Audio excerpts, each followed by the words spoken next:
I'd like to call to order a regular meeting of the Zoning Board of Appeals for Wednesday, July 22nd at the Warren Community Center. Please rise for the Pledge of Allegiance. Pledge allegiance to the flag of the United States of America and to the republic for which it stands, one nation, under God, indivisible, with liberty and justice for all. Takes us to roll call.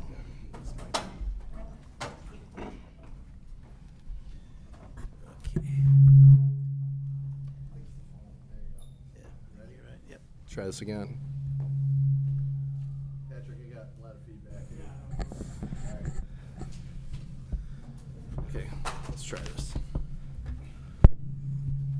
Mr. Safaya.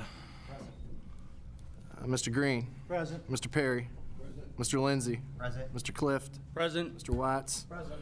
Mr. Assessor. Ms. Porvesnik. Mr. Bell. That's the word in it. Mr. Jersey's present. Chairman Ostovich. We do have not only a majority, but we have a full board today. Takes us to adoption of the agenda. Mr. Chair, I'd like to make a motion to adopt the agenda as written. Support. Okay, we have a motion by Mr. Jersey, support by Mr. Assessor to approve the agenda as written. All in favor? Aye. Anybody opposed? Agenda is approved. Takes us to approval of the minutes from May 13th and July 8th. Mr. Chair, I'd like to make a motion to postpone the approval of the minutes of the regular meeting of May 13th, 2026 and July 8th, 2026 to the August 12th meeting. Support. We have a motion by Mr. Jersey. I heard a couple voices say support. Was that Mr. Assessor or Mr. Watts? Pick one. Mr. Watts.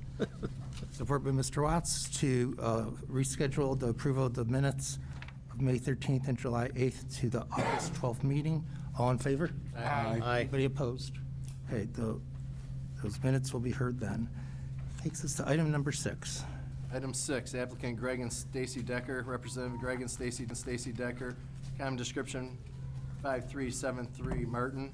Variance is requested permission to 1, construct a second detached accessory structure, a 10-foot by 12-foot, 120 square foot shed. 2, retain a 16-foot diameter, 201 square foot gazebo.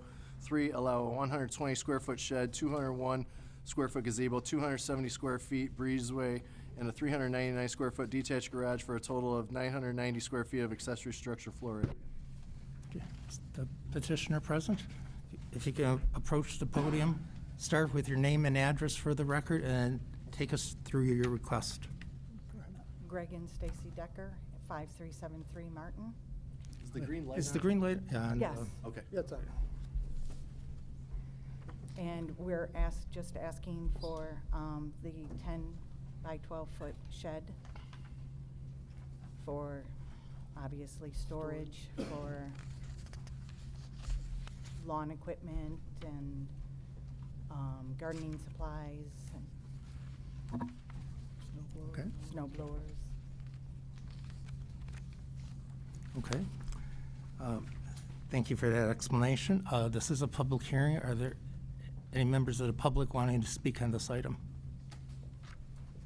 Not seeing any. I'll close the public portion and turn it over to the board for questions and discussion.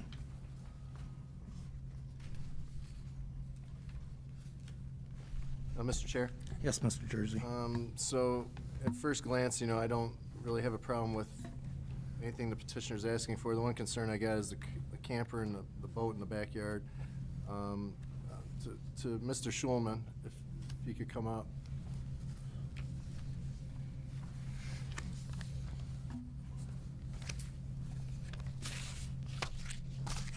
Yes, sir. Good evening, sir. How are you? Good, thank you. So when this came up on the radar, was anything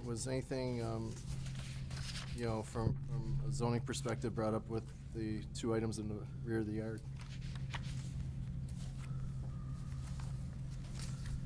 Or were the applicants notified? As of when I processed it, no, it wasn't. So I guess the question would be, if we approve this today, what would be the, the zoning department's, remedy as far as, the camper and the boat? They do have the camper, they said the boat's not there. Okay. And they would be allowed to store it in that location as long as the tires are stored, or on, hard surfacing. Wouldn't need to be on a slab, wouldn't need to be moved? Parking, cement blocks, something like that, as long as there's something so that it can't sink into the ground. Doesn't need to be moved every three days? No. Okay. Be stored there 10 feet behind the house, 5 feet from any property lines. Perfect, thank you, sir. Yes, sir. Appreciate it. Mr. Chair? Yes. No, yield the floor. So, I'm clarification on the ordinance for the RV and the boat. I thought it had to be the hard surface was defined in the ordinance. I don't remember. It does have to be on hard surface, but the tires have to be on hard surface. Right, So but- they can put paver blocks down for it to be on hard surface. As long as it's stored 10 feet behind the dwelling and 5 feet from a property line. We would still consider that hard surface. So, that's interesting.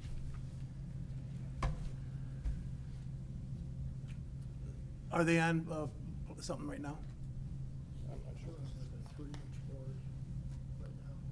They're on a 3-inch board now. They would need to be put on something Is it- hard surface. That's confusing to me.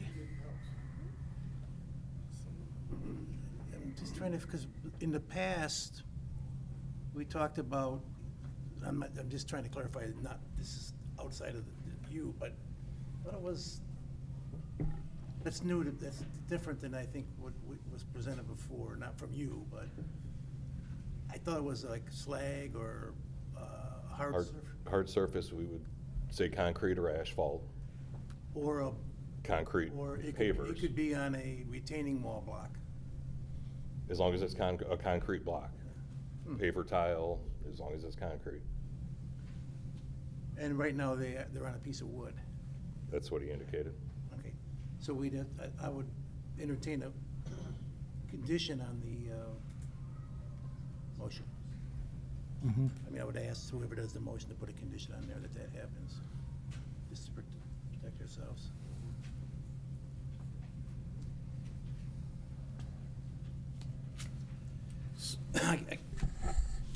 You done? Oh, you, yeah. Mr. Chair, Yes, Mr. Watts? so I just want to take that a little further because I want to clear my mind. Yep.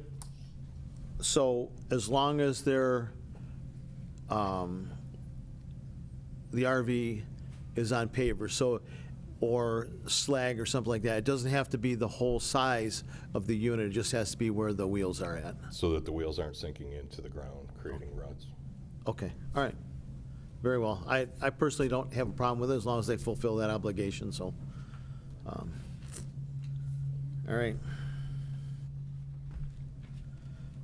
Mr. Chair, nobody else has anything else to say? I'd like to make a motion. Yes, Mr. Jersey?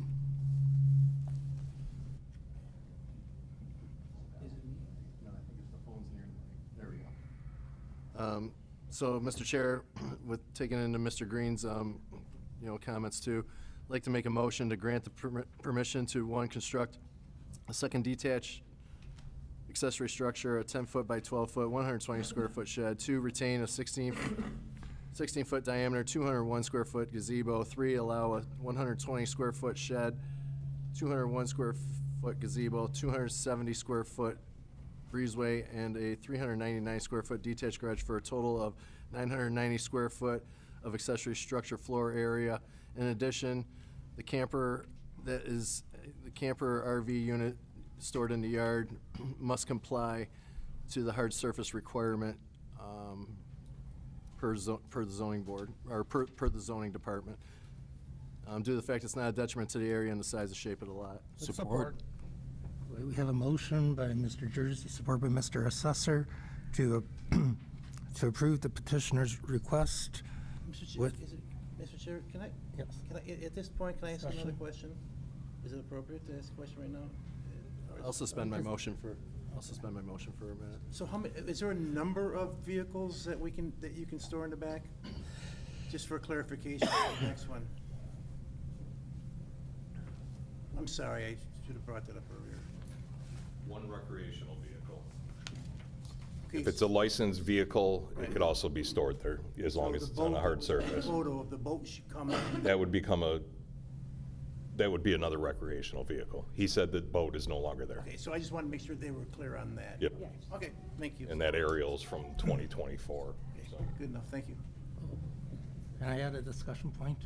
Because, Mr. Jersey, would we want to put a time limit for making sure the RV is on blocks? So not just saying it has to be on blocks, but do you want to say something like 6 months or? Go back out there anyway. We'll see Okay. if this is approved, so I don't know. Okay. Just as long as there's something I think in there. I understand what you're saying, but I don't know if we could, but I think they're gonna be out there probably before that. Okay. That window of time. We put a 6-month window in. Okay. You know. That's fine. Do you want So to I'd make like- your motion Yeah, again? Mr. Chair, I'd like to reinstate my motion as previously read. So we have a motion by Mr. Jersey. Mr. Assessor, are you still supporting it? Yeah. Okay. So Mr. Jersey votes yes for the reasons stated in the motion. Mr. Assessor? Yes, for the reasons stated in the motion. Mr. Perry? Yes, for the reasons stated in the motion. Mr. Watts? Yes, for the reasons stated in the motion. Mr. Green? Yes, for the reasons stated in the motion. Mr. Sophia? Yes, for the reasons stated in the motion. Mr. Lindsay? Yes, for the reasons stated in the motion. Mr. Clift? Yes, for the reasons stated in the motion. Chairman Estovich? Yes, for the reasons stated in motion. Your request is approved. Thank you very much.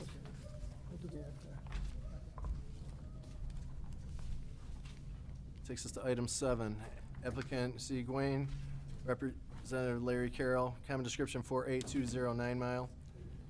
Variance requested permission to allow a 6-foot high decorative fence to within 17 feet of the front property line. Okay, if you could start with your name and address and then take us through your request.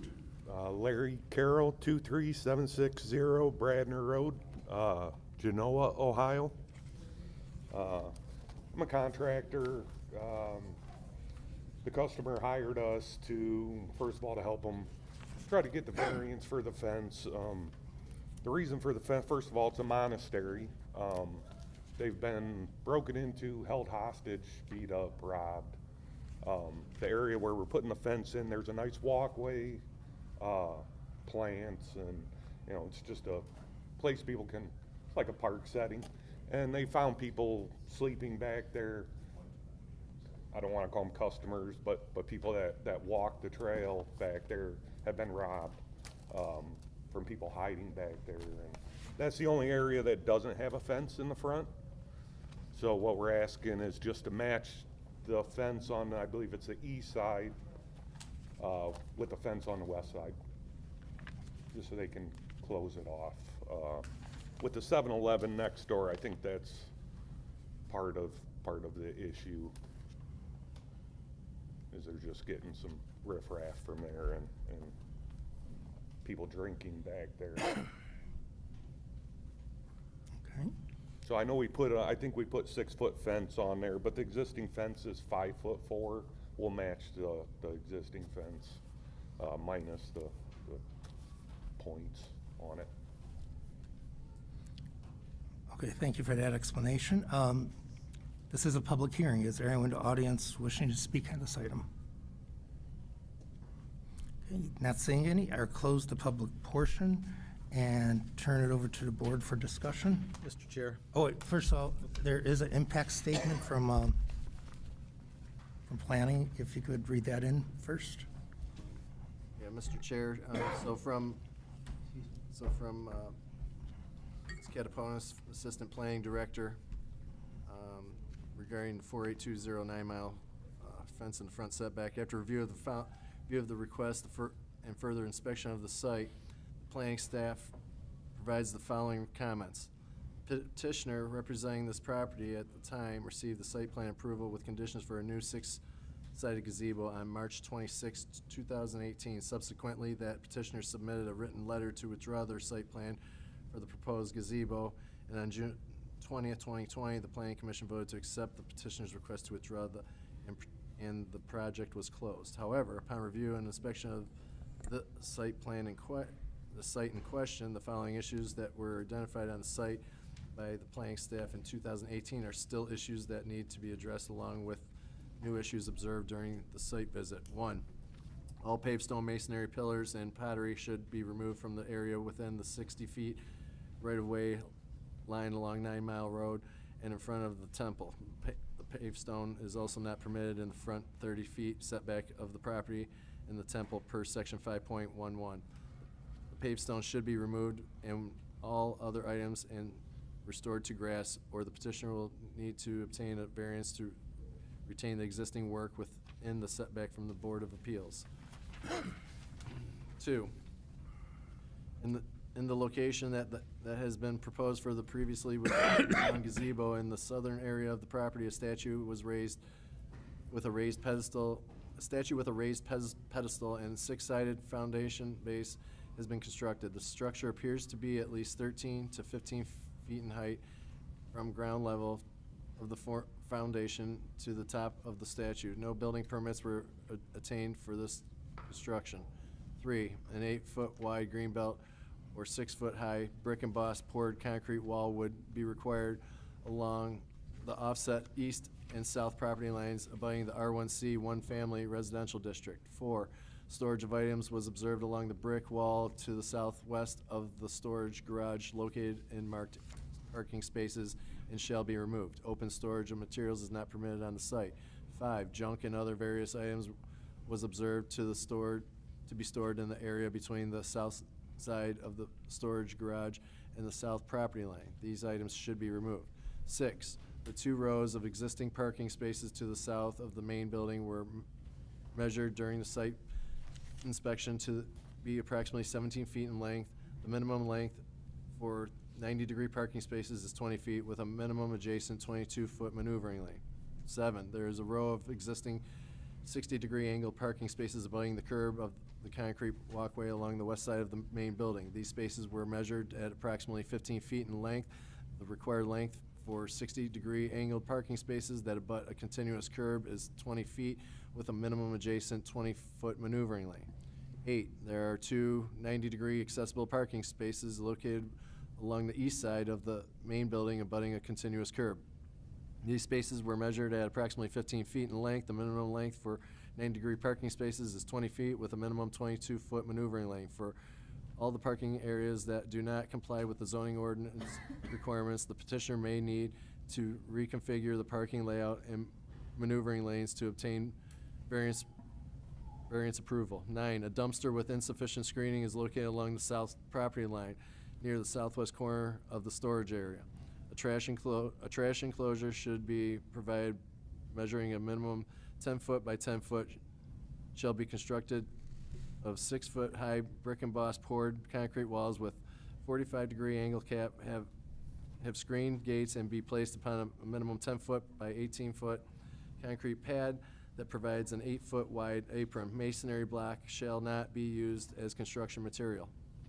Due to the above-mentioned issues, the planning staff would recommend that this variance request be postponed and referred back to zoning so that the planning and zoning can further review the site and meet with the petitioner to determine the best course of action to bring the site into compliance with the city.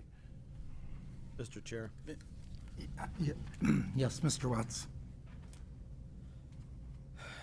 So, after reading through the packet, doing a drive-by and checking it out, and then receiving this impact statement last night, it become very disturbing to know that this stuff has been a problem since 2018.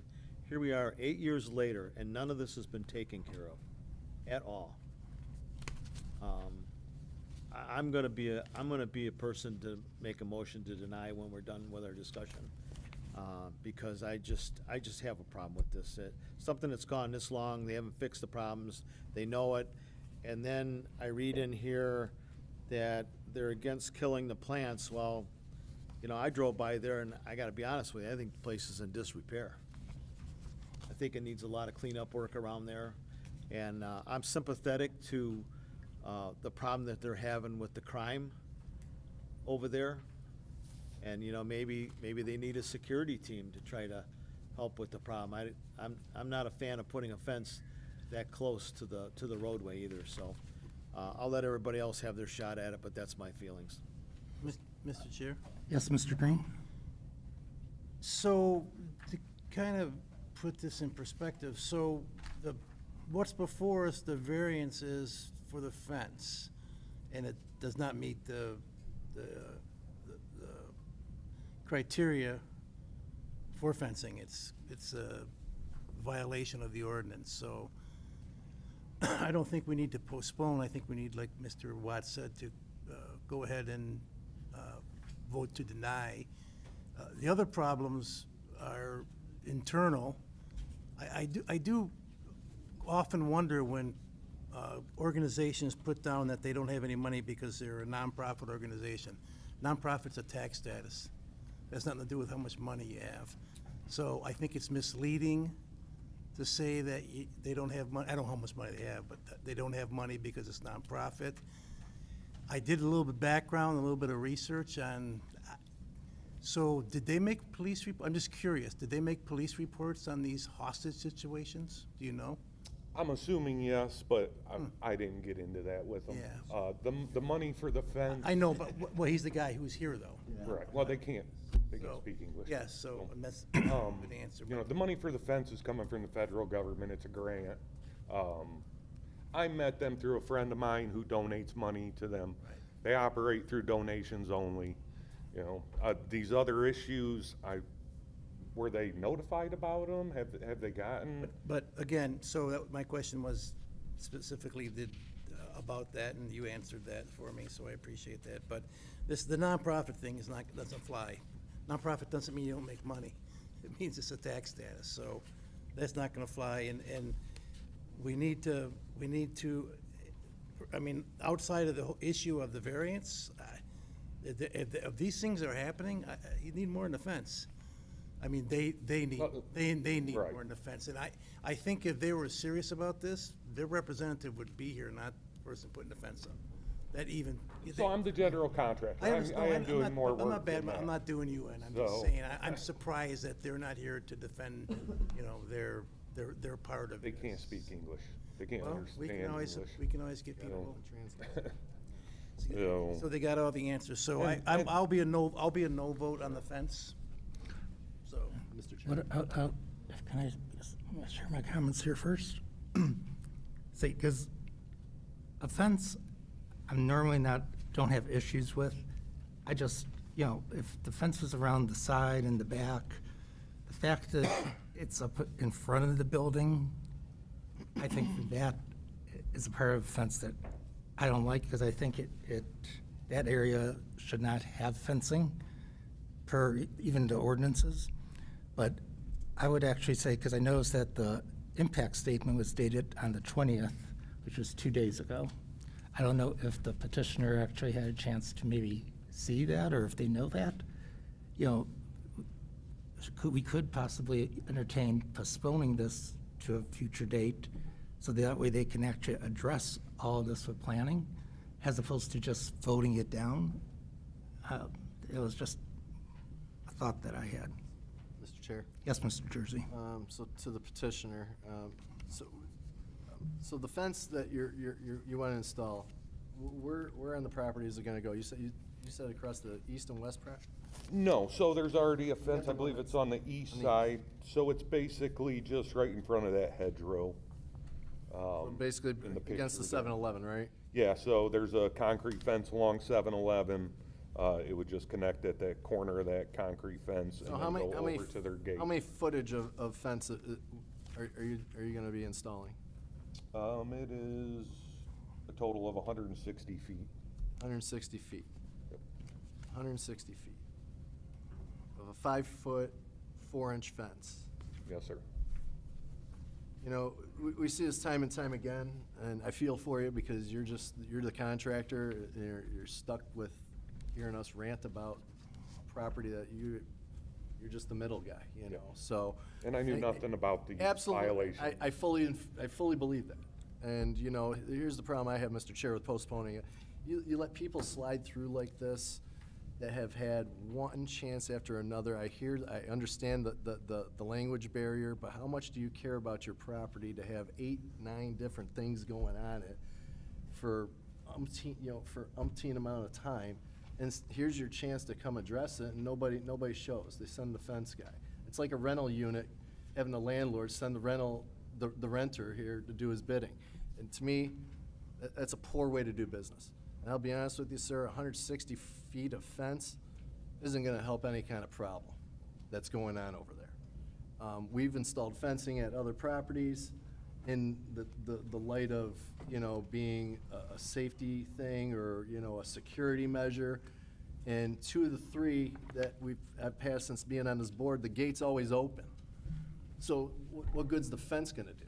If it remains open too. I mean, I know you're gonna probably have it cinched up, but somebody, and the other thing I would have liked to see is like, what kind of fence is it? It's a decorative fence. There's no design element of anything in our backup material about what this fence is even gonna look like, what's it composed of, and It was supposed to match the existing fence. so anyway, so just based off of all the problems with the area, if they gave 2 craps about their property, they'd be here fighting for it. I'm a no. I yield the floor.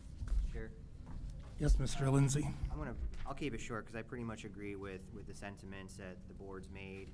I kind of look at this, and if there's a security problem, the petitioners mentioned that, the fence is gonna match the existing yellow fence. It's 5 feet tall. Anybody's gonna hop over that anyway. I don't see this stopping the problem. I really don't see why there's any reason to grant a variance. It seems that the property could be enjoyed within the ordinance. So it's a detriment. I don't want to see businesses, whether they're a monastery, a commercial business, putting fences along the road. Why we have these ordinances. I just don't see this being necessary. I think it's a detriment. And I think the property can be used as the ordinance, within the ordinance. So I'm gonna be a no vote as well. Thank you, Mr. Lindsay. Mr. Chair, Yes, Mr. Watts? I could ask Mr. Schuman some question.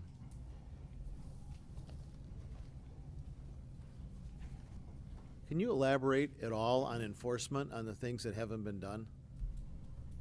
On the impact statement that's been. As of right years? now, there was not an open enforcement until we received the planning statement with the issues of it not matching previous site plan. Okay, fair enough. All right. So does that mean that they've never been notified of these issues until now? Is that? Effective, Mr. Chair, a few days ago. Yes, Mr. Green? so what it means is, it means that if you're a property owner, a business owner, or whatever in the city, it's on you as that property owner or that business to make sure you understand what needs to be there and what doesn't need to be there. I mean, we're in a situation again where we just had another situation where there were some sheds over on the 10 Mile property, and now that in hindsight, now that I look at it, I drive by it, there's a fence right on the sidewalk. It's like, so it's frustrating because it's a big city, and it's complaint-based, but it's even more frustrating to sit here, again, with all due respect to you, to see a property owner not show up to ask for what he wants, and to see a property owner just kind of ignore the due diligence, which is a pretty basic thing, so. Yeah, So I'm gonna be a no. I think that's unfair. Yeah. I really do. He doesn't have a license. He can't speak English. I told him the date the best I could, but I mean, Mr. Chair, can I'd like to Yes, finish. Mr. Watts? So I can answer that question. The impact statement is pretty clear. It says that they were advised of this in 2018. Now, if the city didn't follow up, but they knew that they had a problem then. I'm just asking the I'm question. not, I'm kind of sympathetic that maybe they don't understand if they don't speak English, but then again, they need to be able to handle their business. That doesn't give them the right to do this kind of stuff, not have the permits and create this problem. So I realize you're stuck in the middle. I feel for you. That's a huge Yeah. list. I wish someone would have gave it to me, because Yeah. maybe I could have, walk, or at least try to communicate it with them. Right, and so- I'm guessing the parking lot stuff, that was an existing building? I'm assuming that's how that's been forever? But when they Probably made, grandfathered in? generally, no, generally when they've made updates in the past, they would have to bring that up to current code, so you don't get grandfathered once you make updates, so they were supposed to have done that, so, all right. If there's nothing else, I'll make a motion. Anybody else got anything? Any other questions first? Go ahead, Mr. Watts. So my motion would be to deny. I think it is unreasonable to ask what they're asking for. I think the problem is self-imposed. The property is not unique. Putting a fence up like that is a detriment to the area. And that's where I'm at. That would be my motion. Support. We have a motion by Mr. Watts, and then I heard support by Mr. Green Yes. to deny the petitioner's request for the reasons stated. So a yes vote will be yes to deny. Mr. Watts? Yes, to deny for reasons stated in the motion. Mr. Green? Yes to deny for the reasons stated in the motion. Mr. Safaya? Yes to deny for the reasons stated in the motion. Mr. Lindsay? Yes to deny for the reasons stated in the motion. Mr. Clift? Yes to deny for the reasons stated in the motion. Mr. Perry? Yes to deny for the reasons stated in the motion. Mr. Assessor? Yes to deny for the reasons stated in the motion. Jersey votes yes to deny for the reasons stated in the motion. Chairman Ostovich? I also vote yes to deny for the reasons stated in the motion. Unfortunately, this request has been denied. Yep. Takes us to item number 9. Oh, 8, I mean. Item 8, applicant Rebecca Lang, Representative David Michael. Common description 2209 8 Mile. Variance is requested permission to, 1, allow a 78.125 inch by 46.3125 inch, 25.13 square foot digital menu board with a 15.69 inch under clearance. 2, allow a 28.75 inch by 46.3125 inch, 9.25 square foot digital pre-sale board with a 15.69 under clearance. These two variances are to replace items 5 and 6 of the variances were granted on 5/28/2003. Hi there, my name's David Michael. I'm from SES Branding. We're located at 6001 Nimps Parkway in South Bend, Indiana. And I was hoping I could hand out some presentation materials, if that's all right. Just hand it off to the corner over there and there, pass it out. All right. I hope there's enough. There's a lot of you here. I believe there's not. Perfect. Oh, there's,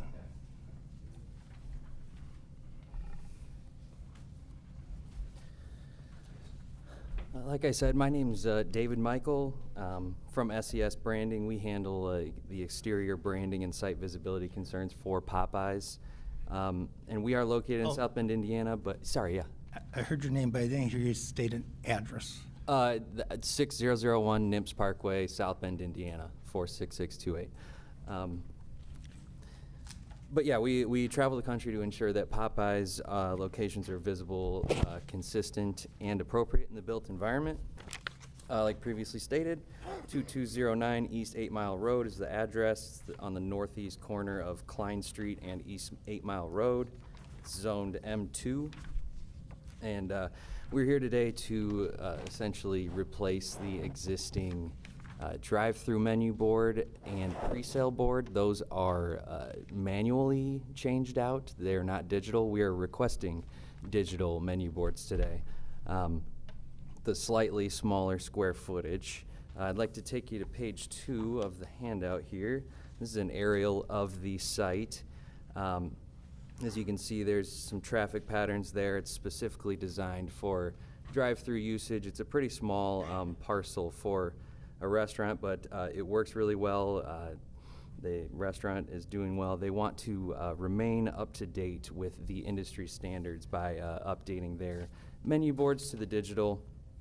Just want to say that this property, again, specifically designed for the drive-through menu board is an integral component of that site design and is necessary for customers to place their orders safely and efficiently.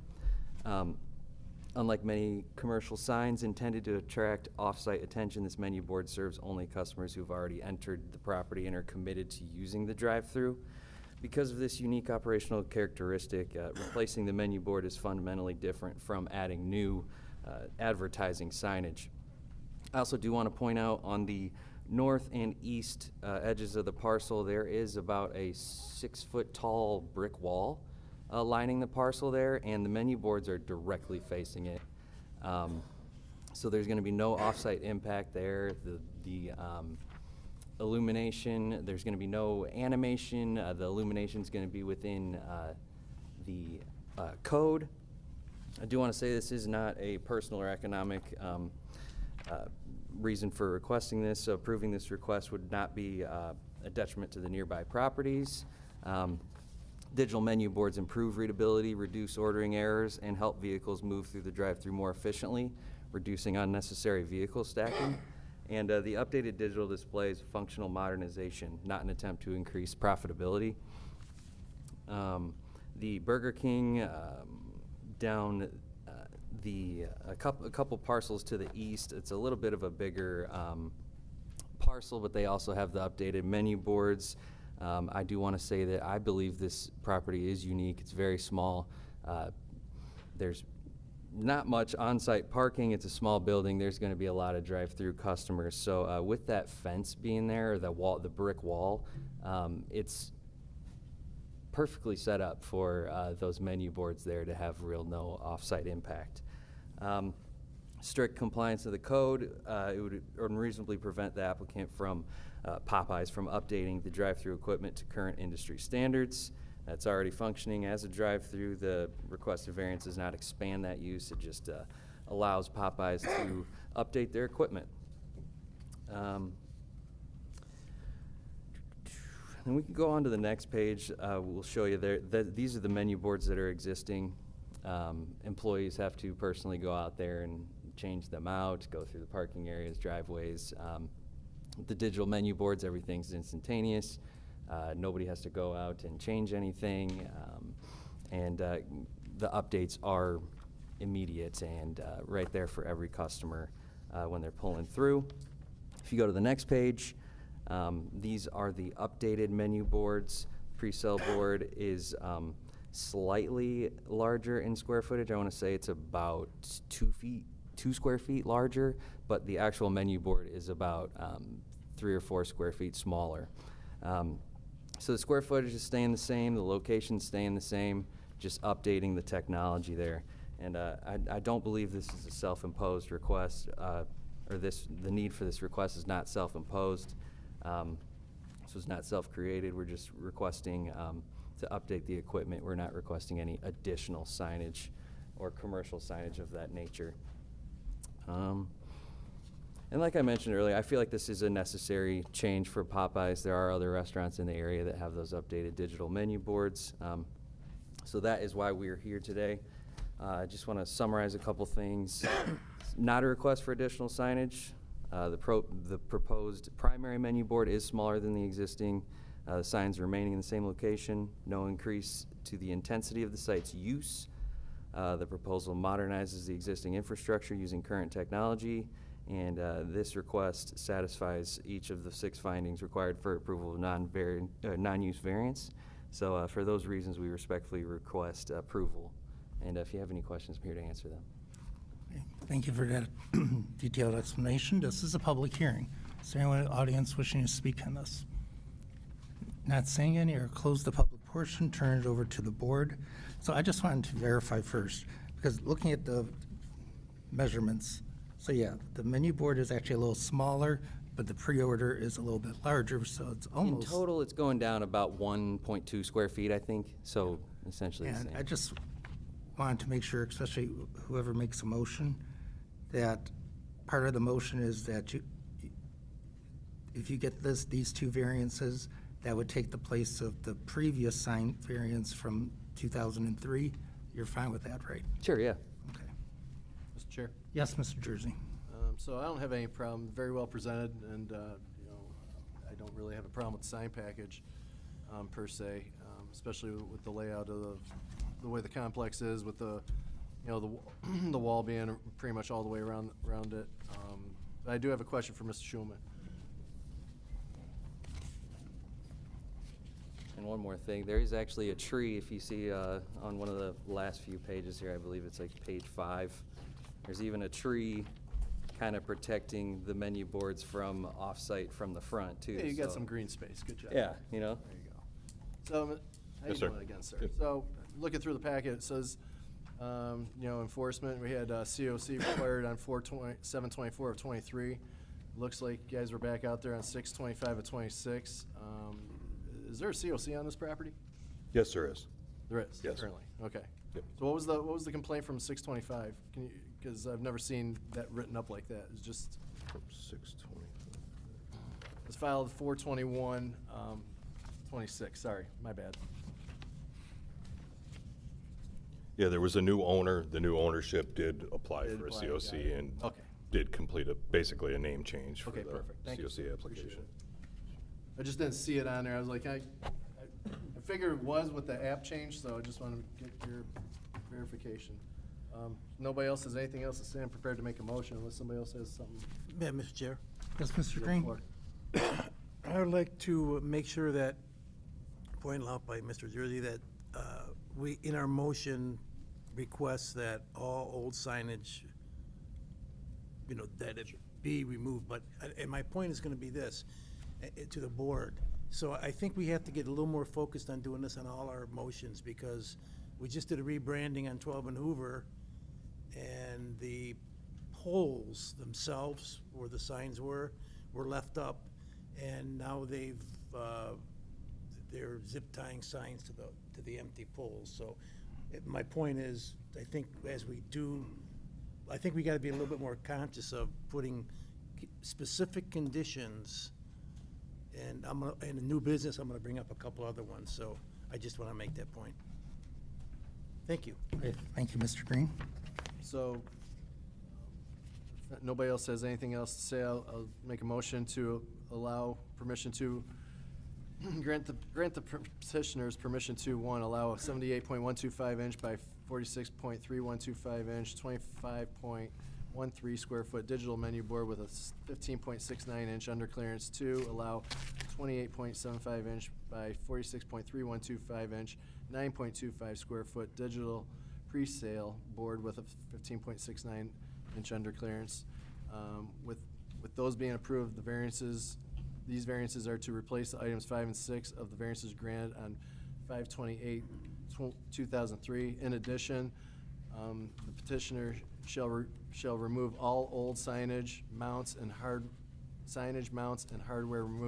must be removed from the site once the new menu boards are installed due to the fact of size and shape of the lot and not a detriment to the area.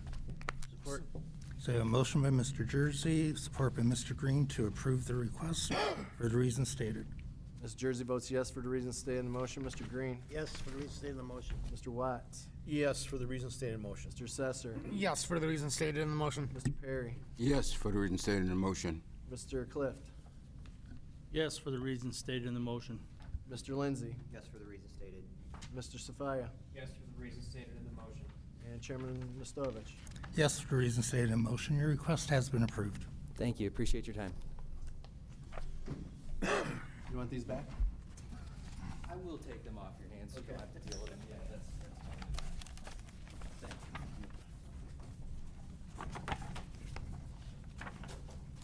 Thank you, sir.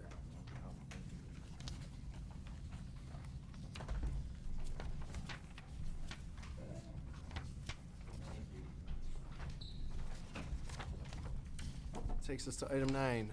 Applicant Wine Depot Party Shop, Representative John Jonah. Common description, 23550 Van Dyke. Variance requested permission to, 1, install a 14.6 square foot wall sign on the northwest elevation. 2, install a 25 square foot wall sign on the west elevation. 3, retain a 13 foot by 44 foot, 572 square foot mural wall sign on the north elevation. 611.60 square feet of total wall signage. If approved, the mural will be repainted and rooftop signage will be removed. Yes, my name is John Jonah. I'm from Wine Depot at 23550 Van Dyke. So we're proposing to install just a Jana letter signage on the face of the building. Right now, we don't have any. We used to have an awning wrapping around the corner. Now we don't. We only have the mural on the side wall, which does not help much, but we still need it. And we need to have both of them if we could. Okay. Thank you for that explanation. This is a public hearing. Are there any members of the audience wishing to speak on this item? Not seeing any, or close the public portion. Turn it over to the board. Mr. Chair, I got one Yes, question. to yes, the Mr. petitioner. Jersey. How you doing today, sir? Good, thank you. So how long has that mural been up there? I've been there 40 years. I say at least 30 years, something like that? I think it's over 40 years, but maybe 45. Yeah, it's been there a while. Yeah. Nobody's came to say anything about it in 30 or 40 years, until you decided to get 2 brand-new signs. Yeah, well, Is that accurate? no, nobody said anything, but now with the sign ordinance, you know, it has to be only 40 or less. Sure. 40 square feet, and we thought this will be a problem with the city. So I'm here today to see if we can keep them both. We have a rooftop sign that hasn't worked in a long time. We need to take it down, of course. Would you be open to taking that down and have that included in the variance request as a condition, to take down the roof sign? Yeah, we need to take it down. Okay. I mean, I need to take it down now before we do anything else. Okay. So, yeah, I mean, I really don't have a problem with this package as presented.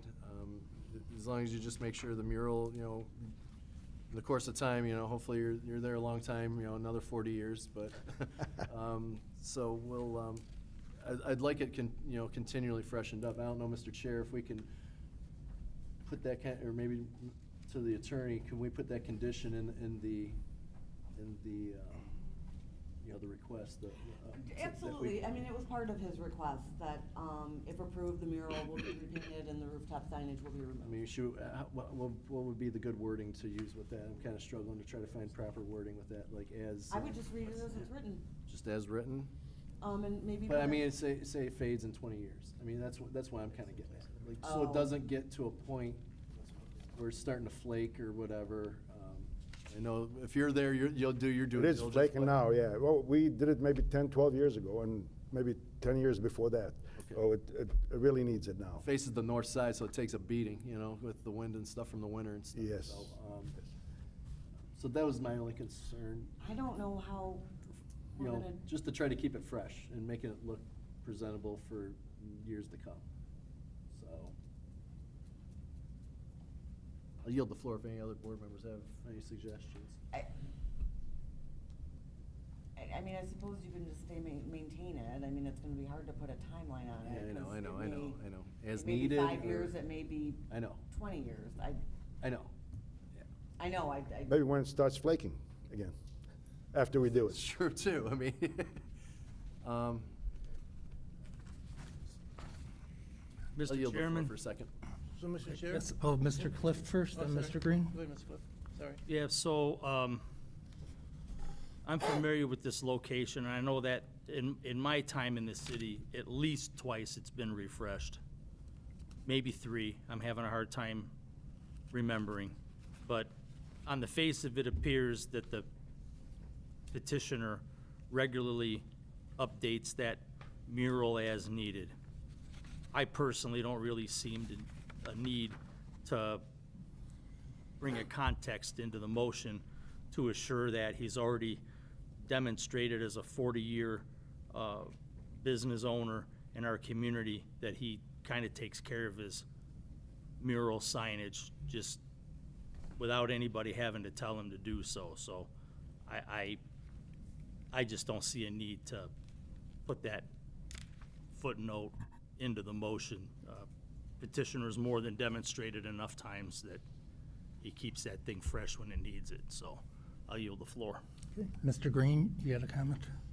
So, just clarification, I don't know why I'm brain locked in this. So, we're keeping the Wine Depot Party Shop sign, and we're adding those 2 big words, liquor and lotto, on the side of the building. right? Yes, no, well, on the face of the building, actually. That clarifies it. Thank you.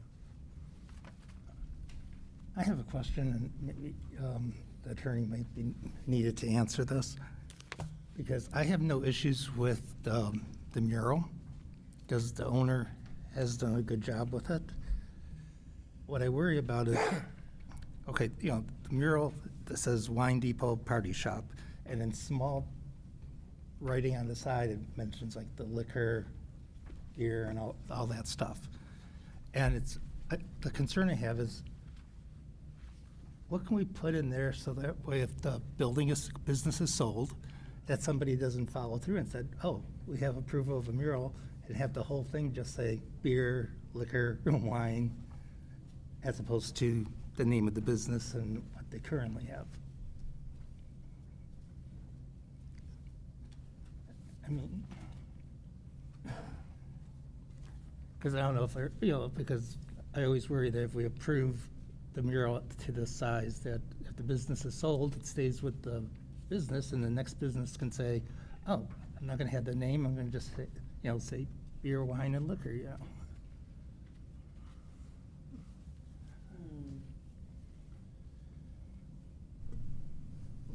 Mr. Chairman, if I had to Yes, chime in, Mr. just by glancing at it, it appears that at least 50% of it is just a decorative element in my mind, the images and the white background and the red stripe. Well, exactly, so could we put into our motion to limit it to decorative to a certain percentage? Yes. Okay. Because, I still didn't get what you were alluding to. because the concern we sometimes always have is that when we approve something for you, let's say you sell the business to somebody else, and they have just the square footage of the mural, what if the next owner decides to get rid of the name of the shop and just write, you know, beer and liquor in big writing along the entire mural?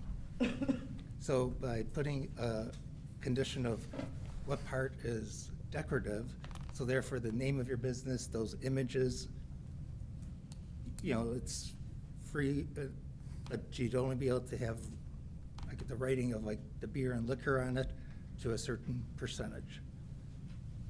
Yeah, wouldn't you have a record of this? You know, Well, maybe in 2 years, somebody decides to change it like the way you're saying? Well, that's why I wanted to get it into the motion, so therefore, because I'm not worried about you as the owner, because, you know, you've always had a nice mural there.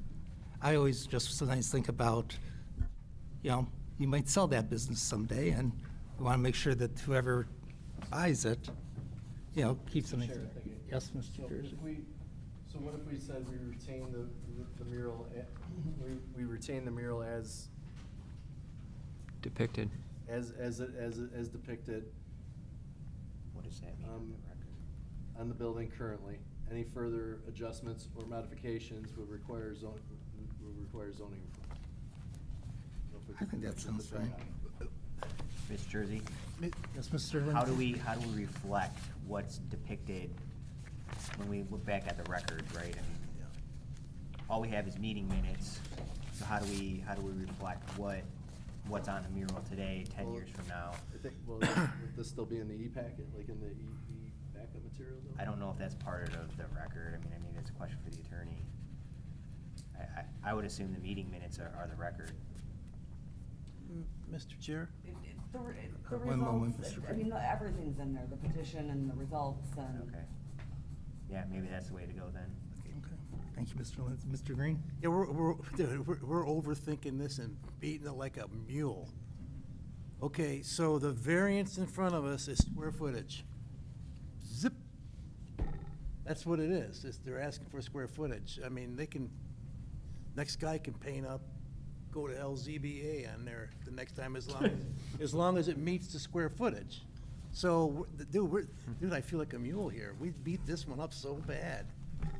So that's what I think. I think someone should make the motion for square footage. Okay, with that said, anybody else? I'm not, okay, so I move that we approve the variance request, install a 14.6 square foot wall sign on the northwest elevation, install a 25-foot square square foot wall sign on the west elevation, retain a 13 by 44, 572 square foot mural wall sign on the north elevation, 611.6 square feet of total signage. If approved, the mural will be repainted and a rooftop sign will be removed. It's not a detriment, and it's not self-imposed, so that's my motion. Support.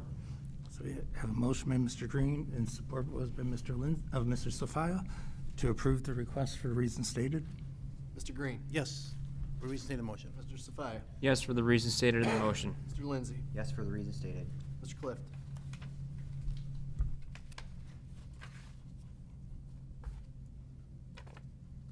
I'm going to deviate from my usual stance on signage.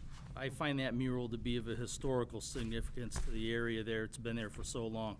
So I'm going to vote yes for the reasons stated in the motion. Mr. Perry. Thank you. Yes, for the stated in the motion. Mr. Sesser. Yes, for the reasons stated in the motion. Mr. Watts. Yes, for the reasons stated in the motion. Jersey votes yes for the reasons stated in the motion. Chairman Stovich. I'm actually going to deviate from my past on signs and vote no, because I think we should have something in there about decorative versus not for future things in the city. So your request has been approved. Great. I thank you very much. Thank you, sir. Thanks for your time. Takes us to item 10. Applicant Samir Yaldo, Representative Steve Dumont, common description 22760 DeQuinder. Variance requested permission to, 1, allow a 20-foot maneuvering lane, 2, allow parking spaces 20 feet in length, 3, waive the required 8-foot wide green belt, 6-foot high wall. So if you could start with your name and address for the record and then take us through your request. Sure. Steve Dumont, Design Struck, 23617 John R. Road, Hazel Park. We're asking for a couple variances that the previous site plan that was approved for the site prior to Sam purchasing the building had parking at an angle parking to meet the requirements for the 22-foot maneuvering lane and 22-foot length parking, which created what we feel is a dangerous situation because the cars would have to literally back out onto DeQuinder. We thought this was a much better solution. People can pull into those parking spots still safely with the shorter spots and maneuvering lane, and then exit facing the road. The 8-foot green belt at the back of the property, we have an emergency exit at the back of the building, and to use that exit to get around the building, we can't justify having an 8-foot green belt there. It would block our exiting. The parcel behind us is being used, I'm not sure legally, but for commercial use. There's a bunch of trailers back there. I don't know if it's landscaping or if they're actually using it for timber, some wood, or maybe they're carpenters.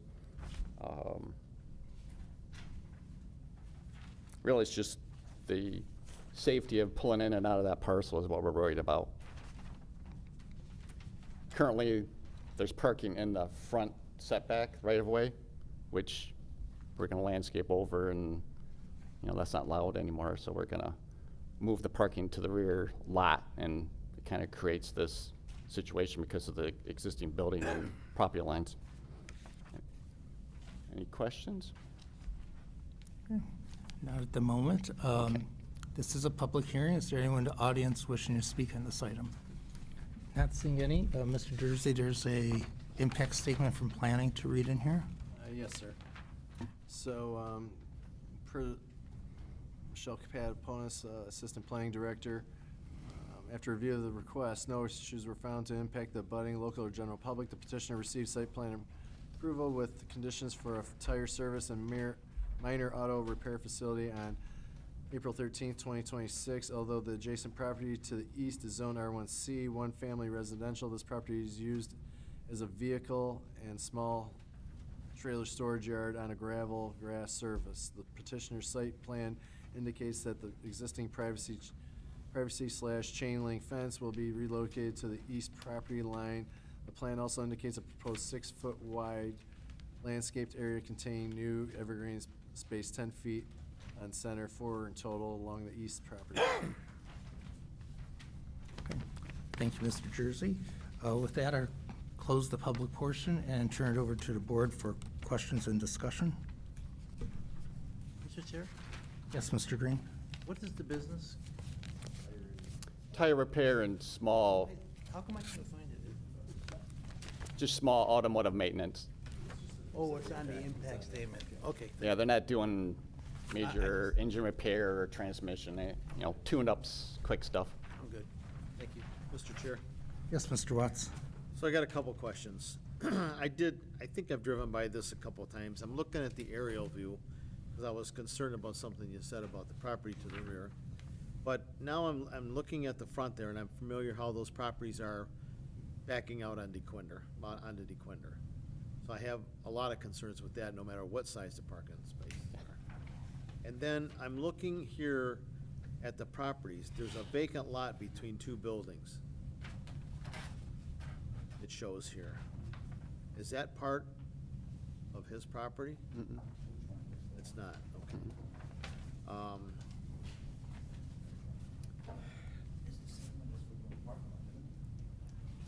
On what, the north? Well, the vacant, That's the vacant lot, we're turning it into a parking lot. this lot here is what we're developing for the parking, because we can't park in the right-of-way anymore. Okay, so Is that the one you're talking about? property between the two buildings is gonna be turned into a parking lot? Yes. Okay, all right, now that makes more sense to me. Okay. Okay. Which, It's only 40 foot wide, so, all right, so I'll be the bad guy here. okay. As I drive around the city and I look at all these auto repair places and tire stores and everything, and they have literally, I'll go overboard, hundreds of junk cars parked in these places. No plates, it's different states of repair and everything. And I'm concerned that this is gonna turn into the same situation. No, I feel the same way. My business is in Hazel Park, so I drive by this a lot.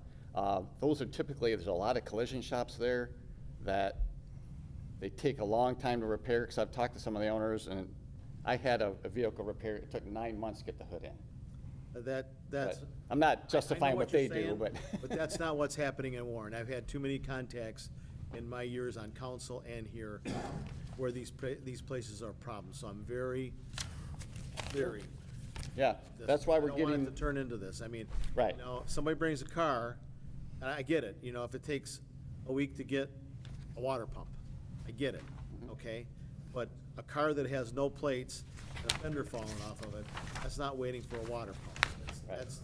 That's junk storage. Right. Saving a car for parts. I don't buy that. And that's where I look at these kind of things, so. Yeah. I'm not gonna be in favor, looking at this property too, I'm not gonna be in favor of waiving the green belt or the wall. So, that's where I'm at. Let's listen to the rest of the comments. So, thank you, I yield. I just want, can I just share my comment first, Mr. Lindsay? Basically, I mean, compared to how the property and such looks right now, developing that parking lot with that smaller green belt area with the evergreens in the backside where the parking is actually. And I just want to make sure, so, but the rest of the land, like around the building, that's, to me, it looks, so that's existing grass and it's going to stay grass? Yes. right? Okay. Yeah, that's our means of egress out of the back of the building. Exactly.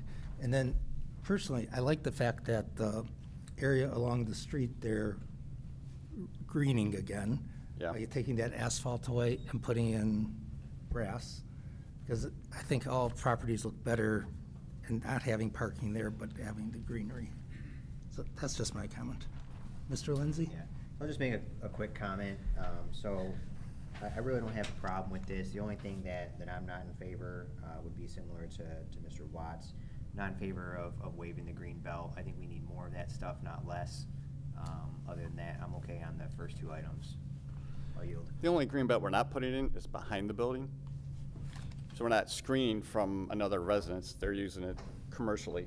And we've done as much as we can to still allow us to egress the building. That's all. I understand. I've Yeah. got my comments. Nope. Mr. Chairman? Yes, Mr. Safar? I've reviewed the site plan. I think it's in good taste. I like the idea of putting the parking lot along the side. This use that they're proposing to use the building for, it's permitted in this zoning district. So I don't have a problem with the type of business that's going there. You're not asking for a use variance. It's allowed within the M2 designation. I'm not in a huge favor of waiving the green belt, but I understand that your other option is to do nothing and just leave the parking in the front and leave the lot vacant, and I don't want to see that. So I would rather have this nice lot on the side, dress up the front of the building with some grass in exchange for waiving the green belt. So I will approve Thank you. the site plan as is. Mr. Chairman, Yes, Mr. Clift? sir, I'm just curious, in your explanation, you talked about emergency egress from the building. Would that door be here where the concrete pad is? Yes, there's actually two. So that building used to be. Story? Yeah, this is the two-story side. There's a exit out here. Okay. I'm sorry, I'm not showing everybody. There's one exit out of the side of the building here, and then one exit out of this bay this way. So the two means of egress that's required for building department, they would then egress around the building and out All right. to get to safety. And clearing up the points on the building where those exits are kind of shifts my opinion on the green belt just a little bit. I was gonna say, why don't we just move the door here? Oh, yeah, there's Exit two. out of the parking lot. We're doing all this other stuff, the cost of a door to egress out. However, you pointing out that you have the required secondary egress back in here, yeah, you don't wanna fight your way through Yeah. bushes and trees or whatever if something goes stark sad. It's hard to tell from the pictures. Is there a fence or a wall along this side of the building that would prevent people from egressing here and then being able to get clear? Yeah, there's a fence along that entire Okay. property line. All right, that's all I needed to know. Thank you very much. I don't have a problem with it the way you have it presented now. Thank you very much. You're welcome. Sure. Yes, Mr. Jersey? So to the petitioner, to try to help Mr. Watts's concerns, would the petitioner be open to a condition on the variances to the effect of no cars to be sold from the property or stored for car parts? Yeah. Would you be open to that Yeah. little condition, just to set our mind at ease? That way, if Yeah. you move out, somebody else can't move in and do the same thing with that big of a piece of property. I mean, okay, thank you. So if nobody else has anything else to say, I'm prepared to make a motion unless somebody else has a comment. Any other comments? So, Mr. Jersey, go ahead. So I'd like to grant the petitioner's variance request permission to, 1, allow a 20-foot maneuvering lane, 2, allow parking spaces 20 feet in length, 3, waive the required 8-foot wide green belt, 6-foot high wall, and also put a condition on the property that no cars are to be sold from the property or stored on the property for purging of car parts, due to the fact of size and shape of the lot, and it's also not a detriment to the area. Support. So we have a motion by Mr. Jersey, support by Mr. Assessor to approve the request for the reasons stated. Mr. Jersey votes yes for the reasons stated in the motion. Mr. Assessor? Yes, for the reasons stated in the motion. Mr. Green? Yes, for the reasons stated in the motion. Mr. Watts? No, I think waiving the green belt is definitely. Mr. Safaya? Yes, for the reasons stated in the motion. Mr. Lindsay? I'll vote yes. I'm not gonna try to hold this up. Mr. Clift? Yes, for the reasons stated in the motion. Mr. Perry? Yes, for the reasons stated in the motion. And Chairman Stovich? Yes, for the reasons stated in the motion. Your request has been approved. Thank you very much for your time.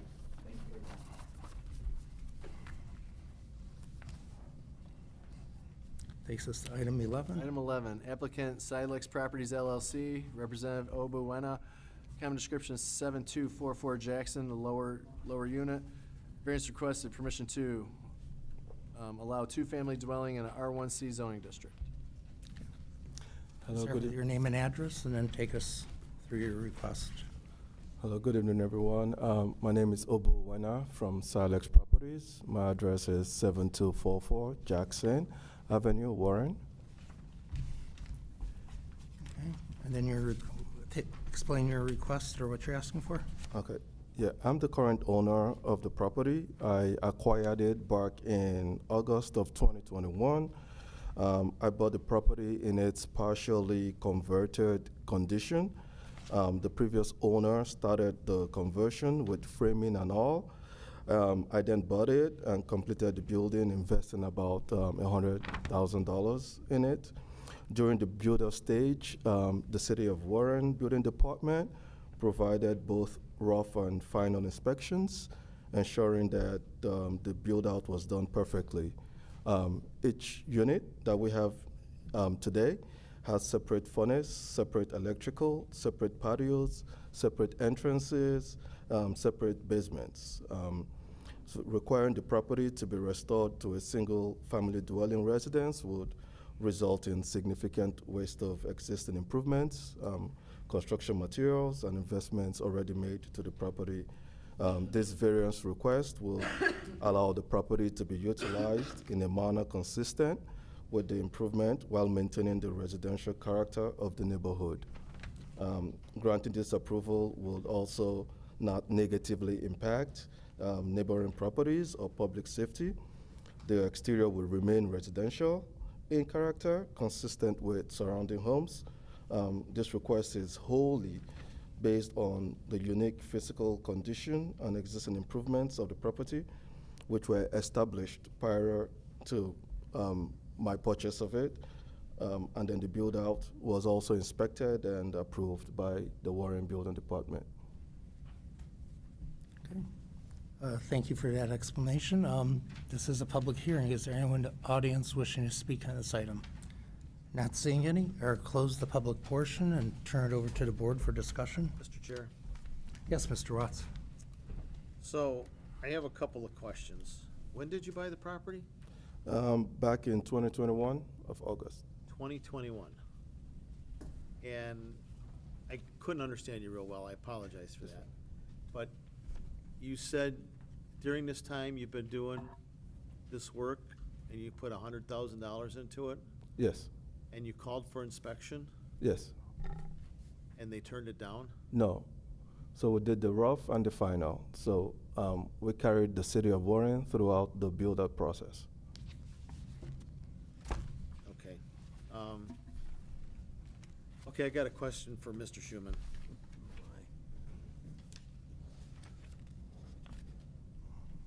Can you tell me how we got this far? With all this work being done? Because I'm. As far as I see, there was an enforcement started in 2025 that said it was a two-family home. That's what I see. That's what I see. I don't know if it was during some building permit inspections or. Do you know when the original permits were pulled by chance for the building? I can look them up. Okay.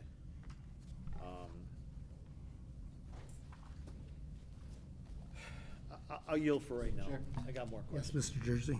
So don't go too far, Mr. Chairman. Let him look myself. So, I'm looking at our backup material. We got City of Certification Inspection reports from, let's see, 2015, 2013, 2014, 2010. From 3 different inspectors on 4 different reports, 2 of them being the head zoning inspector, all claiming that the second floor is there, and this must convert back to a single-family dwelling. Now, sir, were you not aware of any of these reports when you did your homework? You just, I'm kind of curious, like, who told you to go ahead and that this was okay to just go ahead and do and turn this into a two-family? So I wasn't aware of those earlier reports. I purchased it in 2021. At the time I was making the purchase, the previous owner said to me that he ran out of money and that he didn't want to continue with the build out.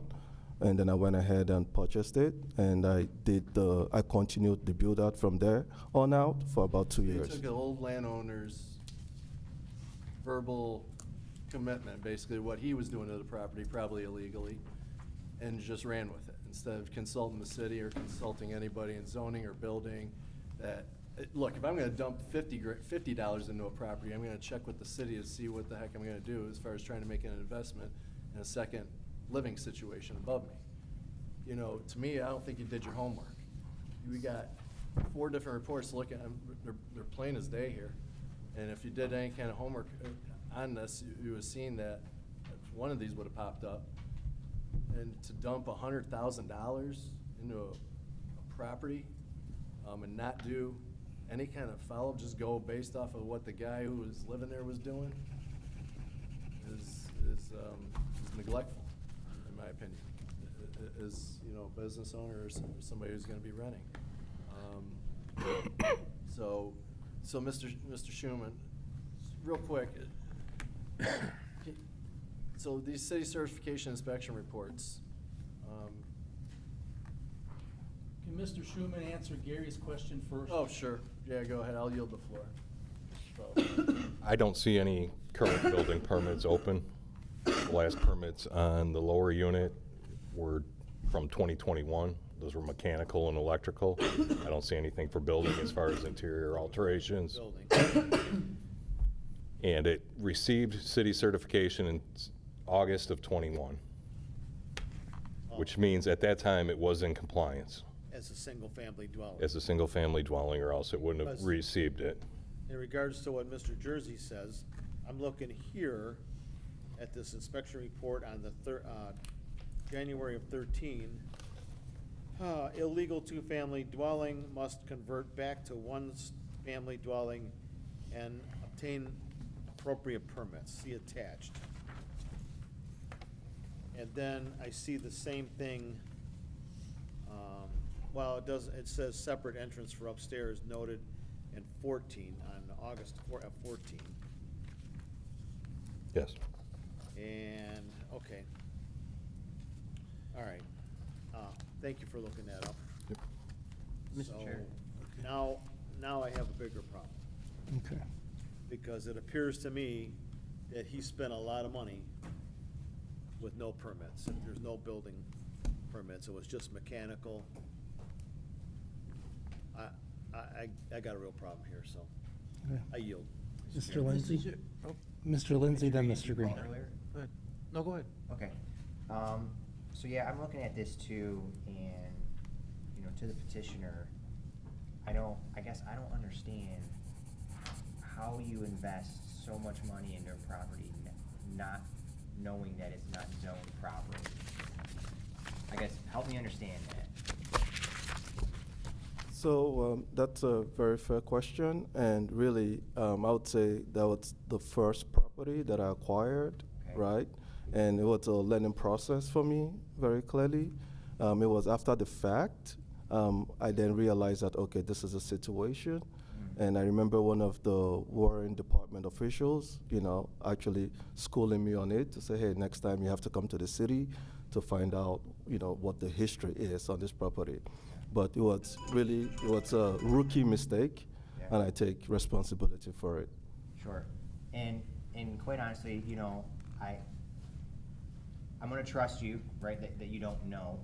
Cause we see this happen a lot where people stand up here, they kind of invest into properties using it as rental income. I'm assuming that this is an investment for you. You're trying to make a two-family dwelling unit so you can rent them out, correct? Yes, in a way, but that wasn't my intent originally. I saw an investment property that I could acquire, and really, I just looked at the numbers. It made sense at the time, and I went ahead with it. I had no idea of zoning and things like that. You know, like I said, it was my first one, so I just wasn't aware of those limitations. I'm not here to judge your intention. You know, I don't know how someone gets wrapped up in this. I can understand buying a house and you might not know, but when you start building on that property, you have to pull permits, and usually during that permit process, these things, you're told, right, how to go. So it creates a problem for the board because you're asking for a use variance. We take those very seriously, and there's reasons why properties are zoned the way that they are, and we have strict criteria that we need to assess when granting variances, and I I don't think, in my opinion, that you're going to meet that criteria. There's nothing unique about this property, okay? It's zoned R1C, there's nothing unique. There's no unreasonable impact that would cause basically you to have strict compliance with the property. It's certainly self-imposed, even if it's a mistake, it's self-imposed. There's certainly going to be an economic portion tied into this. We can't feel sympathetic and vote for this just because you've invested money. That's a bad situation to be in. I think we all feel bad, but we can't use that as a reason to vote for this, okay? So unfortunately, I don't know how the rest of the board's gonna vote, but I'm going to be a no vote. I'm not in favor of dual family properties in an R1C, hardly ever. And I don't see any specific circumstance outside of you made a mistake that I see a reason to have this in the city. So I'm very sorry. Yeah, that's fair, but just to address something you said. Mr. Lindsay has a question. I'll allow him to respond. Okay. Yeah, just to address something and then just point out, I know you mentioned, the idea of maybe it was an economic reason why I made the purchase, right?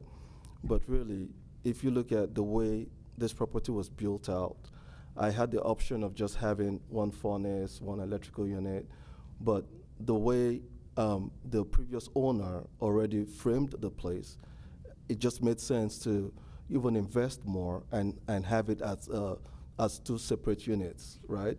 And then have, two tenants possibly have, their own bills and all of that. So we ended up investing a whole lot more with having to separate those things, even did an entire new duct work, in order to have the other unit as a standalone.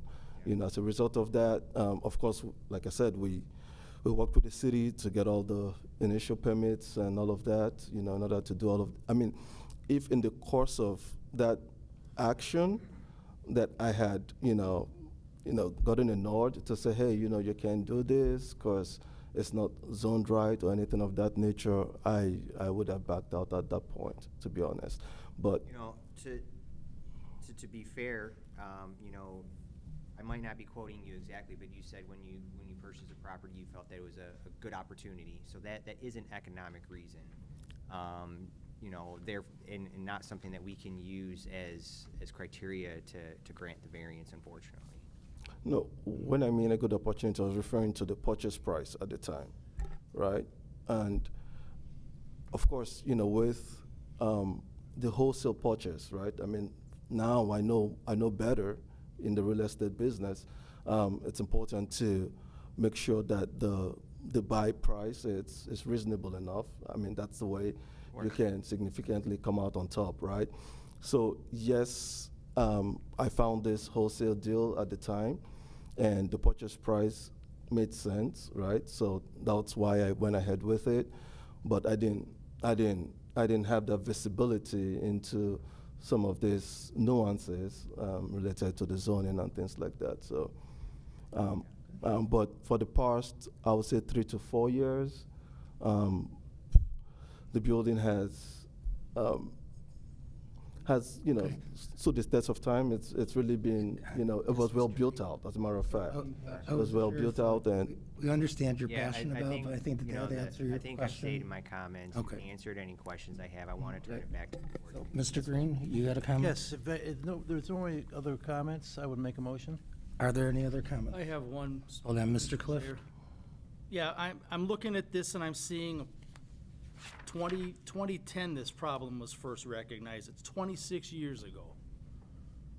And then it crept up on us a couple more times up until about 2015, and then just fell off the radar. My disappointment is with whatever entity there is out there that was supposed to do the follow-through for the assurance. I just don't understand how we could get here 26 years later to stop something that came to light in 2010. I just don't understand that, and it's a little frustrating. And you're more than welcome to make a comment, sir, if you can give me a little bit of The enlightenment. home was built in 1927, which would have been prior to the zoning ordinances. It sounds like the home was built as a two-family at one point, Originally then, right? where it was existing as a non-conforming Okay, two-family home. okay. At some point, it started being used as a single-family residence. At that point, it would have lost its Yes. non-conforming Okay. status. These are the pieces I was hoping you were gonna, And then at some point, when they did apply for city certifications or rental inspections or any of that stuff at that point, where those inspection reports are from, they were notified.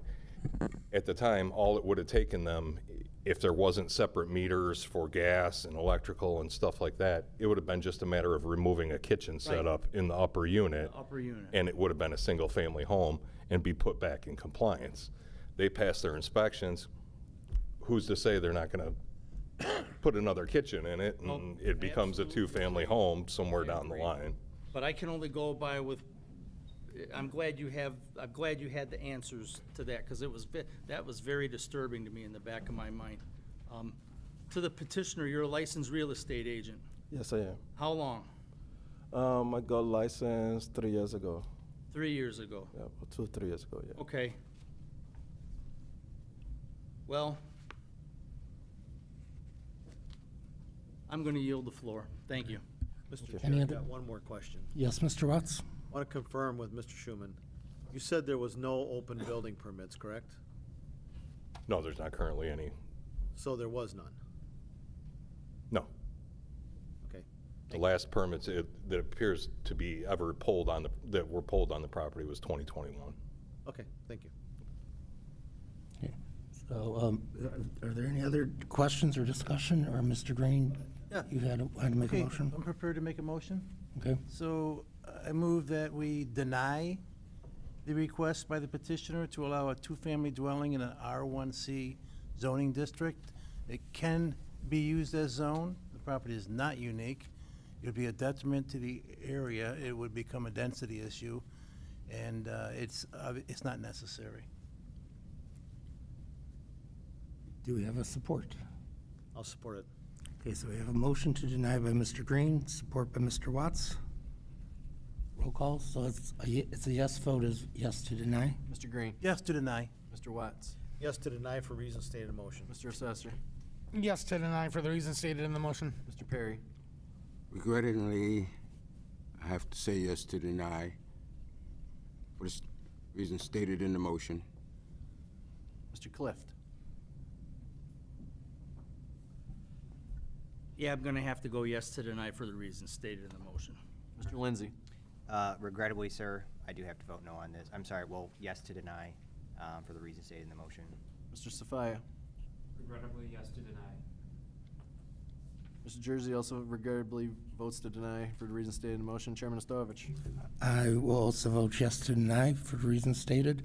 So I'm sorry, sir, your request was denied by the zoning board. All right, thank you.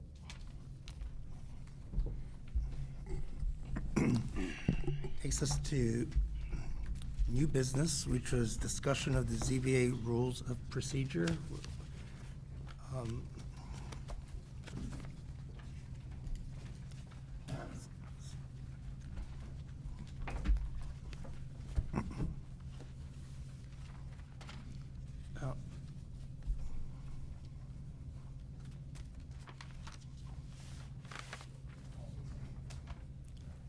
Does anyone have any discussion they want to bring up? Mr. Chairman. Yes, Mr. I want to Cliff. congratulate Mr. Assessor being appointed as a full-time board member. Little round of applause for our teammate.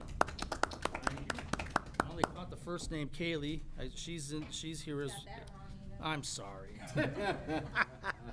Kayla, I was close. I was an adjective, vowel off. I guess she's appointed as an alternate? Yes. So I just wanted to recognize those folks in our midst this evening in their new duty roles. And with that, I'll yield the floor.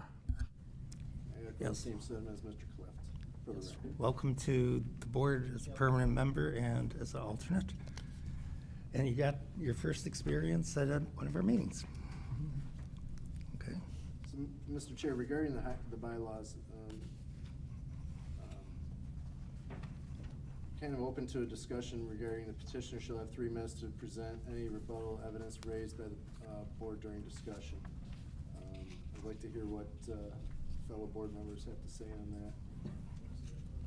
Article and paragraph? It's Article 7. 7.6. 7.6, sorry, hearing format. Thank you. It's the last green line that's added there.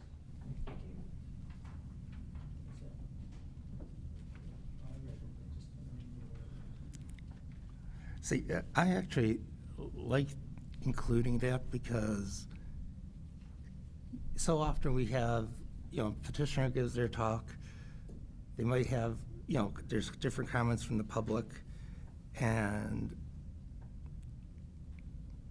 it allows them a chance to give one response of, and it's limited to how long they can talk during that response. I just worry that, when that part of the hearing is closed, unless there's a question that is directed towards them, they can rebut anything that's said to them. That's the only reason I like that personally, but that's just my comment. Mr. Chair. Yes, Mr. Roth. So, I don't know that I agree with giving them the chance, because they've had a chance to present their case, and if there's any questions of them from us, they can answer those questions. I feel this is just giving them an opportunity to create, for lack of better terms, an argument session. Okay. And, then we gotta go back into it again. They haven't proved their case, then it's the way it goes. I mean, I've just seen this too many times with other meetings other than ours, and you give them too much time to talk. I've seen it happen at the planning meetings, and it just turns into a complaint session. So I have a problem with that, and I yield. Mr. Chair? Yes, Mr. Lindsay. I would agree with that. I think, the intention is that we hear the petitioner's request, and then really the discussion should be amongst the board, so we can share one another's comments. I think giving the petitioner a rebuttal, because to Mr. Watts' point, if we ask a question, they can answer, but to grant more time to respond after they've already presented, I think really interferes with the board's discussion. And I think that the intention of us being up here is to talk the matter out and vote on it, not get into a debate or a discussion with the petitioner over the item. So I wouldn't really be in favor of amending that rule there. I'll yield. Mr. Chair? Yes, Mr. Jersey. I kind of echo the same sentiments. I think 90% of this is going to go sideways. There's not going. You might have 0.1%, if any, that's going to come up here and tell us we're doing a great job and thank you. I mean, it's just going to end up being. I agree. Kind of a complaint session. If it gets too heated, how do we get them out of here after 3 minutes if they still are carrying on? I mean, we don't have any law enforcement here to remove people if they're getting unruly in the small room. And, like Mr. Lindsay said, they've had ample amount of time to prepare for this and come before us and speak their piece. And I think we're pretty lenient with kind of at times bending the rules with, asking, like Mr. Lindsay said, to the petitioner tonight and give him a half a second to, speak his piece, even though he wasn't really allowed to. But I mean, we do, I think, show some kind of some compassion in that way when certain things. Arise. But I just think it's going to took advantage of that a little bit too. Mm-hmm. Exactly. That's just kind of like a precursor of, I think, what's going to happen with this. It's a perfect example of what's going to happen. They're just going to carry on, and nothing's going to be right. And that's my 2 cents on it. Mr. Chair, Yes, Mr. Cliff. I'm curious where that notion even came from. Where did we pick this up at as looking at it for a change? Did somebody suggest that, or? I'm just curious what the thought process was with the individual at that time. I'm trying to get the spirit of the thing. Is it supposed to represent like a little closing statement that they have an opportunity to have before we conduct a vote, or what, because like we've discussed here, I think there's enough back and forth. Historically, there's been enough back and forth for us to kind of figure out and get the answers that we need from people. And I think we bend over backwards in a lot of cases trying to really work with folks when it comes down to certain things. I was just curious where the 3-minute time frame on a rebuttal even came from. I may not have been here when it was suggested. I just don't know where it came from. It was on me.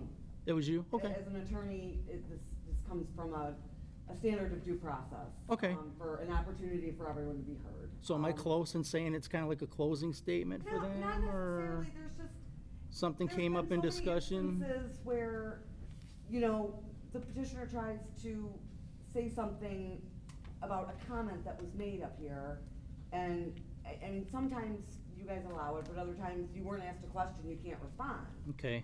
So, I mean, if there's new issues brought up by the board, that was just my thinking.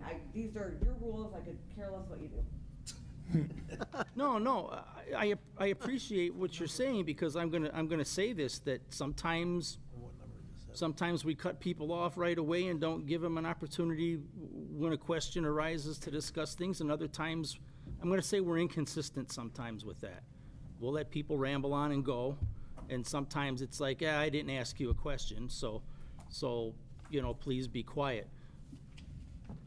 So maybe, I'm not gonna speak for you, but I get the sense that maybe that is where that was born from.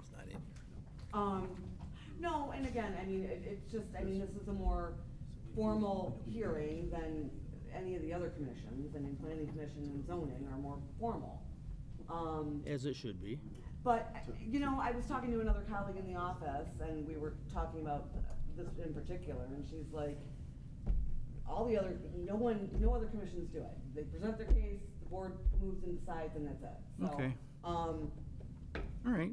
I was just curious where it came from or what the process was behind it. You've cleared it up for me, and I appreciate that. Thank you. I'll yield the floor. Are we going one by one down through here looking at these for discussion, or just whatever grabs you? Can I make one comment? Yes. Mr. Watrapont couldn't be here tonight, but he did, raise an issue with the 7.8 regarding the adjournment. And, I mean, I don't think it's this board's intent to deny adjournments when we don't have a full board. Correct? I mean, Correct, I would for say so. instance, Ms. Birdie's, it's been adjourned. Yeah, because we never had a full board. Right. So, I mean, obviously, I think if that's not the intent, this needs to be reworded a little bit. Which one are you talking about? 7 point, 7 point. I'm just going down the line. Oh. I'm looking at this one. I think that makes good sense. To kind of outline that specific instance, that we don't have a full board. Correct. To give a little more latitude or leeway to the petitioner requesting that adjournment. No, I mean, I guess, if I recall correctly, the intent in this was people that Like no calls, contacted no shows. Nicole and adjourned 5 times Yeah, before they even repeated came no-shows. before us. So, I mean, if I'm understanding the intent correctly, I just need to do some rewording of this to make it. See, I've always felt it's like if a petitioner keeps on postponing because of their choice, I see that different than us not having a full board and giving the opportunity to reschedule, because those are only use variances that we normally do that for, because they need to have 6 yes votes. And if we only have like 8 people here, or 7 people here, they're at a bigger disadvantage. But if it's the petitioner that's, calling and say, oh, can't make it, oops, can't make it. Maybe we call that, we include that in the language. Yes. Adjournment, Prior, I mean. without appearing before the board. Yeah, I mean, you're, or. for One your- adjournment prior to your scheduled hearing, And then. but you can request and them say limited maybe- based on, And then you could request a reschedule based on the attendance of the board. Okay. Or something of Okay. that nature. Yeah, and hopefully now with alternates, we won't run into that. Should remedy it, yeah, a little bit better. so, no, I will reword this and email it out to everyone. But I think, I don't know, I just think the petitioner having 3 minutes to, rebuttal. No, and I mean, That's I another- agree. that's I another can kind of- see where It's it true. can totally get out of control. Yeah. Mhm. We'd have to get a timer and everything. Yep. I'll yield the floor. On 7-8, my concern is more with we've had several repeat no-shows. They didn't call, they didn't contact anybody, they just weren't here. So this is how that came up, is because Yes. we've been trying to figure out, do we hear it without them present? Do we move forward just because they're not here, it's on the agenda? So this is kind of Okay. where that language came from. It was like, we want to be fair. We but give them a also- freebie, but if they do it Yeah, but the again, we next can move time, forward. Now we know, okay, because there's been discussion, should we still hear it because they're not here, or what? So now we're saying, okay, you get one absence, the next time, we're hearing it no matter what, because we have the packet, they're just not here. Yeah, I'm behind that 100%. Now, this is something too, Nicole could pass along too, as they cancel, say, hey, you had one, you have to be at the next one, you know. Yeah, and that's how I remember this particular item coming up, is, we didn't know, should we be hearing the agenda item or not, because the petitioner's not here. So that's why we decided, let's do, yeah. That's the next paragraph. Failure of the petitioner or representative to appear. Okay, This is all new. yeah, so I think that's where those kind of came on. Okay.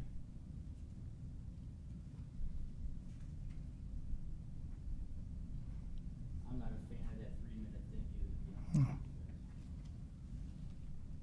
Should we just strike that? Sounds like pretty much everybody. I think so. Yeah, everybody's kind of in favor of not having it. Well, somebody is. And if somebody's not in favor of striking it, talk to us and tell us why you think that way. 'Cause I'm just barely leaning that way. I don't have any other comments besides those 2 points. Okay. In agreement. Mr. Chair? Yes, Mr. Green? So I want to point out in the zoning board of appeals, the rules and procedures that the city attorney gave us, I want to bring focus on section 9.7, Robert's Rules of Order.